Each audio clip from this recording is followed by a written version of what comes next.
My dear friends and audience, আমি doctor প্রদীপ Maiti, general physician. আজ যে বিষয় নিয়ে আলোচনা করছি সেটি হলো কিডনি সুস্থ রাখতে আপনারা ঘুম থেকে উঠে 5 থেকে 10 মিনিট ব্যায়াম করবেন, এতে কিডনি সুস্থ থাকবে। খালি পেটে 1 গ্লাস বিশুদ্ধ পানীয় জল বা পানি আপনারা গ্রহণ করবেন এবং 3 নম্বর, সকালে ঘুম থেকে উঠে টয়লেটে চলে যাবেন, টয়লেটের কাজ আপনারা করে নেবেন এবং 4 নম্বর, সকালে যে আমরা বা আপনারা যে টিফিন নেবেন সেই টিফিনে যেন কোনো মিষ্টি খাবার না থাকে, এতে কিডনি সুস্থ থাকবে।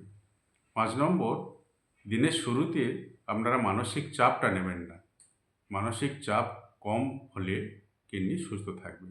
সর্বোপরি আপনারা যারা অ্যাডাল্ট রয়েছেন তারা 3 থেকে 3.5 লিটার বিশুদ্ধ মিনারেলযুক্ত পানি বা জল আপনারা গ্রহণ করবেন, শরীর সুস্থ থাকবে, কিডনি ভালো থাকবে। আশা করি সবাই সুস্থ আছেন, ভালো আছেন। নমস্কার।